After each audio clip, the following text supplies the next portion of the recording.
En el principio de todo, antes de que el tiempo mismo comenzara su danza, los cielos eran un eco de adoración perfecta y constante. En medio de esa sinfonía celestial, una figura destacaba por encima de todas a Lucifer, cuyo nombre significaba portador de luz. No era un ángel común. Fue creado con una belleza deslumbrante, una sabiduría profunda y un resplandor que rivalizaba con las estrellas. Imaginen sus vestiduras, tejidas con el brillo de piedras preciosas. Cada movimiento suyo era una cascada de luz. Su voz, un instrumento perfecto, lideraba los coros celestiales, elevando alabanzas que hacían vibrar el universo. Tenía un lugar de privilegio. Caminaba cerca del trono de Dios, en el jardín sagrado, y era testigo directo de una gloria que ningún otro ser angelical había contemplado tan de cerca. Era el más exaltado, el más cercano, el más brillante. Sin embargo, en la quietud de su propio corazón, en el espacio donde solo él podía mirar, comenzó a germinar una semilla oscura y peligrosa. Lentamente, Lucifer desvió su mirada de su creador y la posó sobre sí mismo. La admiración por la obra de Dios se convirtió en autoadmiración. La belleza que le fue otorgada como un regalo se transformó en un espejo de orgullo. La sabiduría que había recibido para servir se convirtió en una herramienta para su propia ambición. Un pensamiento, un susurro silencioso pero poderoso, tomó forma en lo más profundo de su ser Sabayer al cielo. En lo alto, por encima de las estrellas de Dios, levantaré mi trono. Me sentaré en el monte de la congregación, en los extremos del norte. Subiré sobre las alturas de las nubes, y seré semejante al Altísimo. Este pensamiento fue su verdadera caída,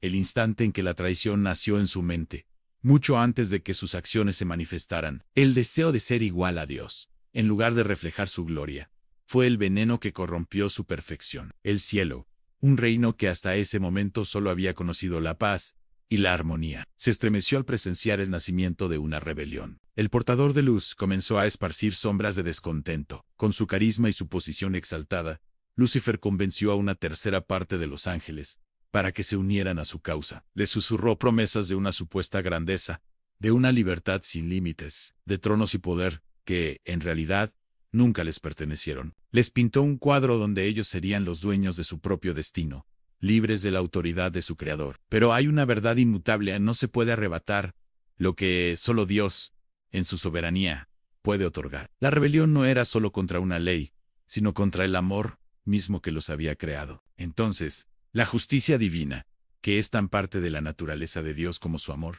tuvo que actuar. La armonía celestial fue rota por el estruendo de un conflicto sin precedente. Una guerra estalló en los cielos, pero no se equivoquen.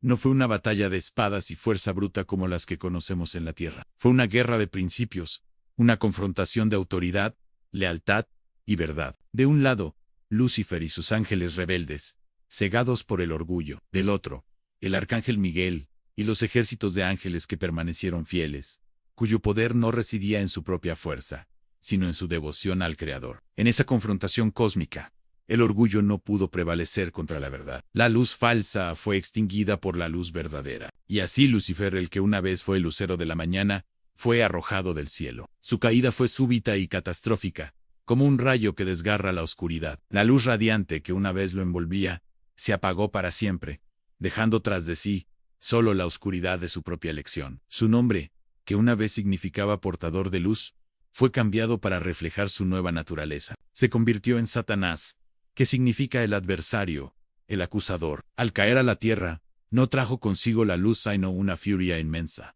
Consciente de que su tiempo para sembrar el caos y el engaño es limitado, su propósito cambió drásticamente. Ya no era un líder de adoración, se convirtió en el acusador de los hermanos.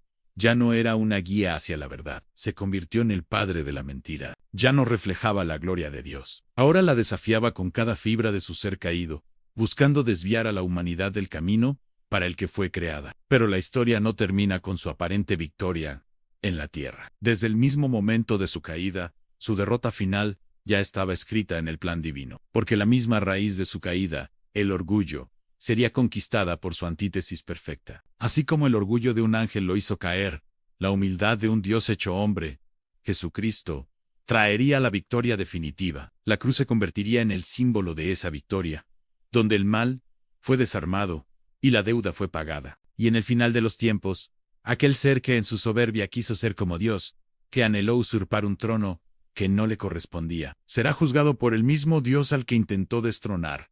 Su destino está sellado, y la justicia prevalecerá. La luz verdadera siempre, al final, vence a la oscuridad. Gracias por acompañarnos en este viaje a través de una de las historias más profundas y significativas. Si este contenido te ha parecido interesante y quieres seguir explorando temas como este, no olvides suscribirte a nuestro canal y activar la campanita de notificaciones para no perderte ninguno de nuestros próximos videos. Déjanos un comentario con tus pensamientos y comparte este video con alguien a quien creas que le pueda interesar. Nos vemos en el próximo episodio.